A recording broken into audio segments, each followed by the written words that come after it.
H.P. Lovecraft. Dagon. Narrated by Raina Borton. I am writing this under an appreciable mental strain, since by tonight I shall be no more. Penniless, and at the end of my supply of the drug which alone makes life endurable, I can bear the torture no longer, and shall cast myself from this garret window into the squalid street below. Do not think from my slavery to morphine that I am a weakling or a degenerate. When you have read these hastily scrawled pages, you may guess, though never fully realize, why it is that I must have forgetfulness or death.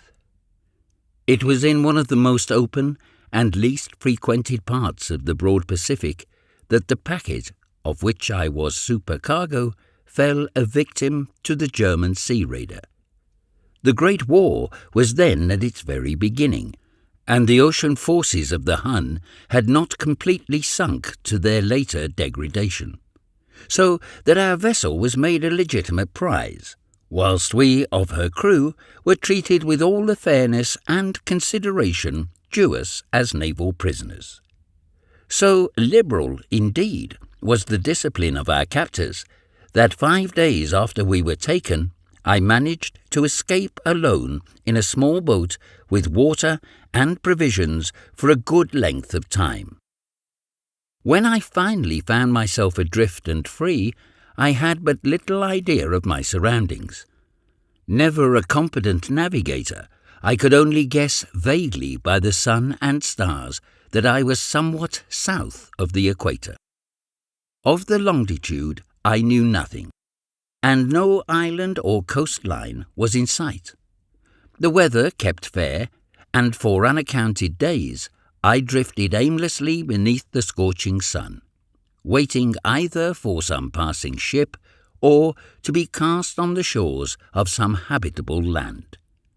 But neither ship nor land appeared, and I began to despair in my solitude upon the heaving vastnesses of unbroken blue. The change happened whilst I slept. Its details I shall never know, for my slumber, though troubled and dream-infested, was continuous. When at last I awaked, it was to discover myself half sucked into a slimy expanse of hellish black mire, which extended about me in monotonous undulations as far as I could see, and in which my boat lay grounded some distance away. Though one might well imagine that my first sensation would be of wonder at so prodigious and unexpected a transformation of scenery, I was in reality more horrified than astonished, for there was in the air and in the rotting soil a sinister quality which chilled me to the very core. The region was putrid with the carcasses of decaying fish and of other less describable things which I saw protruding from the nasty mud of the unending plain. Perhaps I should not hope to convey in mere words the unutterable hideousness that can dwell in absolute silence and barren immensity. There was nothing within hearing, and nothing in sight, save a vast reach of black slime. Yet the very completeness of the stillness and the homogeneity of the landscape oppressed me with a nauseating fear. The sun was blazing down from a sky which seemed to me almost black in its cloudless cruelty, as though reflecting the inky marsh beneath my feet. As I crawled into the stranded boat, I realized that only one theory could explain my position. Through some unprecedented volcanic upheaval, a portion of the ocean floor must have been thrown to the surface, exposing regions which for innumerable millions of years had lain hidden under unfathomable watery depths. So great was the extent of the new land which had risen beneath me that I could not detect the faintest noise of the surging ocean, strain my ears as I might. Nor were there any seafowl to prey upon the dead things. For several hours I sat thinking or brooding in the boat, which lay upon its side and afforded a slight shade as the sun moved across the heavens. As the day progressed, the ground lost some of its stickiness, and seemed likely to dry sufficiently for travelling purposes in a short time. That night I slept but little, and the next day I made for myself a pack containing food and water, preparatory to an overland journey in search of the vanished sea and possible rescue. On the third morning I found the soil dry enough to walk upon with ease. The odour of the fish was maddening, but I was too much concerned with graver things to mind so slight an evil, and set out boldly for an unknown goal. All day I forged steadily westward, guided by a faraway hummock which rose higher than any other elevation on the rolling desert. That night I encamped, and on the following day still travelled towards the hummock, though that object seemed scarcely nearer than when I had first espied it. By the fourth evening I attained the base of the mound, which turned out to be much higher than it had appeared from a distance, an intervening valley setting it out in sharper relief from the general surface. Too weary to ascend, I slept in the shadow of the hill. I know not why my dreams were so wild that night, but ere the waning and fantastically gibbous moon had risen far above the eastern plain, I was awake in a cold perspiration, determined to sleep no more. Such visions as I had experienced were too much for me to endure again, and in the glow of the moon I saw how unwise I had been to travel by day.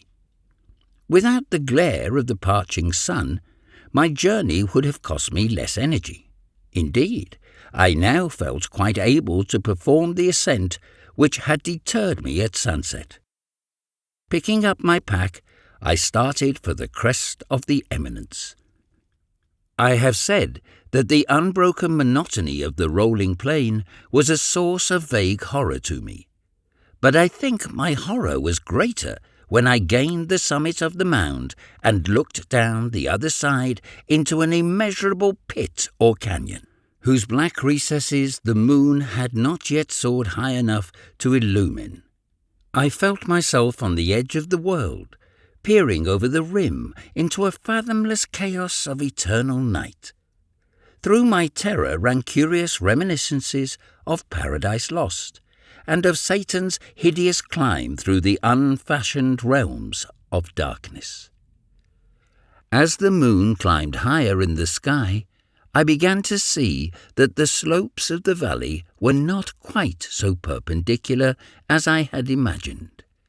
Ledges and outcroppings of rock afforded fairly easy footholds for a descent, whilst after a drop of a few hundred feet, the declivity became very gradual.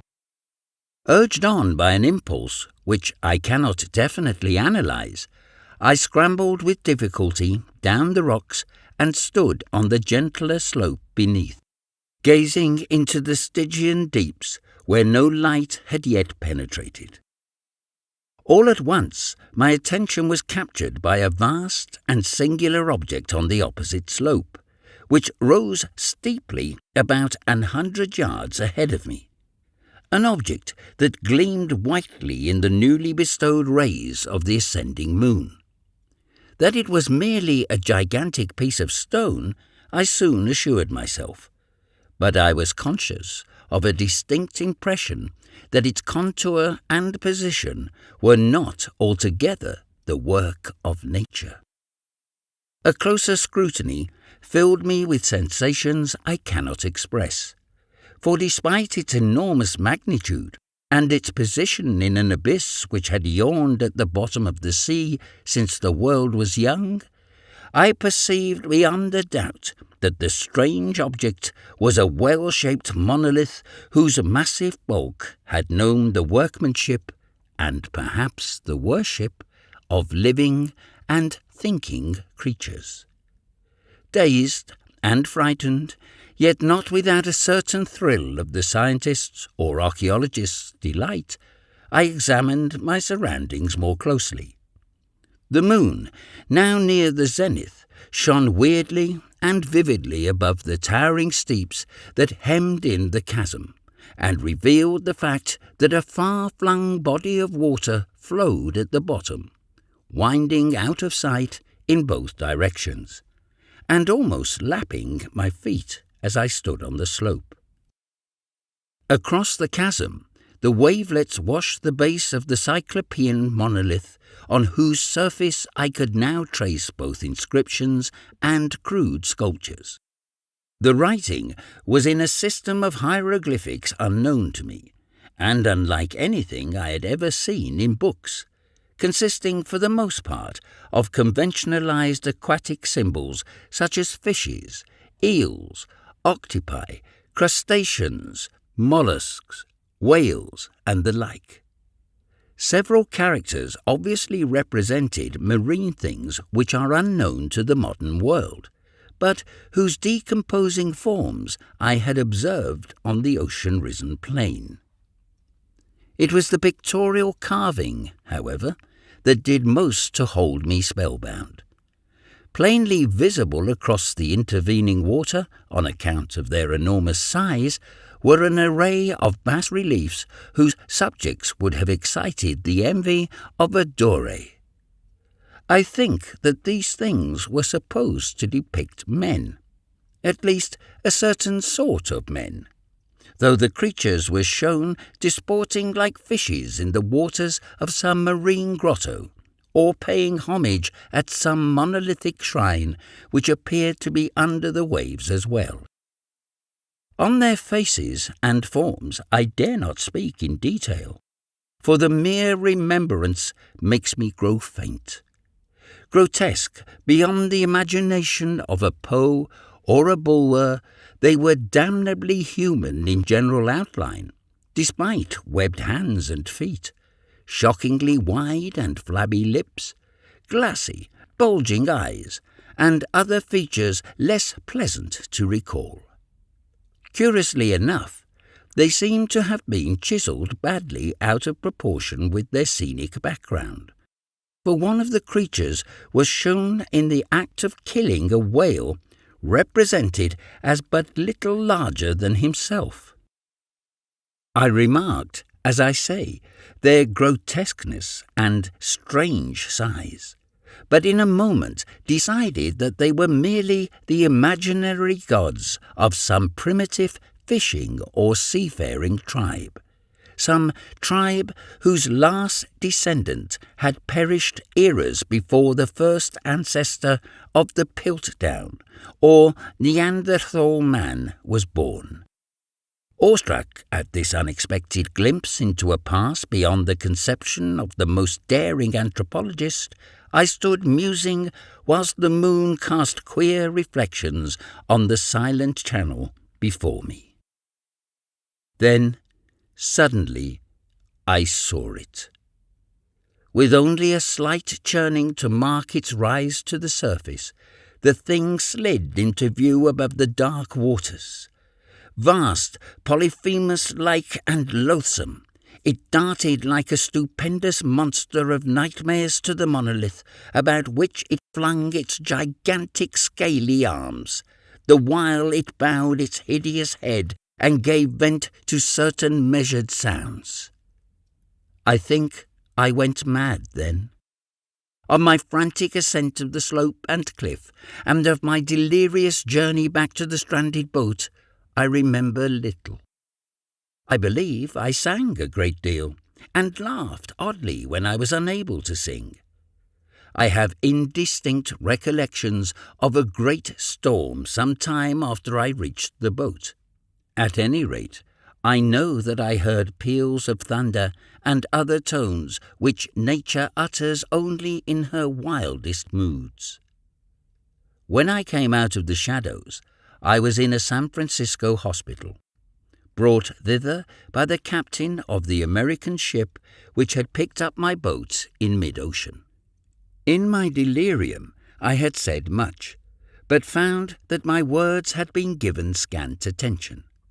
Of any land upheaval in the Pacific, my rescuers knew nothing, nor did I deem it necessary to insist upon a thing which I knew they could not believe.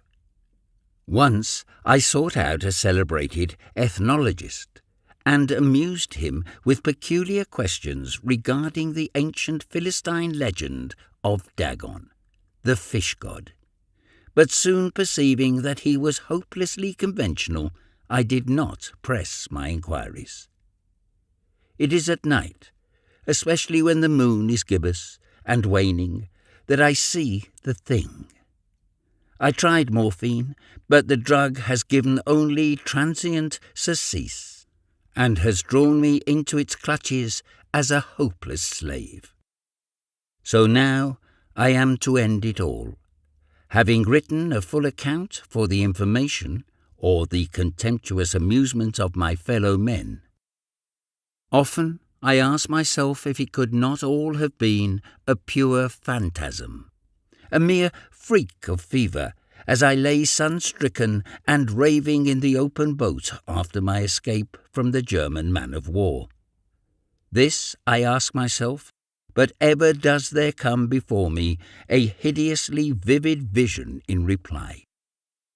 I cannot think of the deep sea without shuddering at the nameless things that may at this very moment be crawling and floundering on its slimy bed, worshipping their ancient stone idols and carving their own detestable likenesses on submarine obelisks of water-soaked granite. I dream of a day when they may rise above the billows to drag down in their reeking talons the remnants of puny, war-exhausted mankind. Of a day when the land shall sink and the dark ocean floor shall ascend amidst universal pandemonium. The end is near. I hear a noise at the door, as of some immense slippery body lumbering against it. It shall not find me. God, that hand! The window! The window!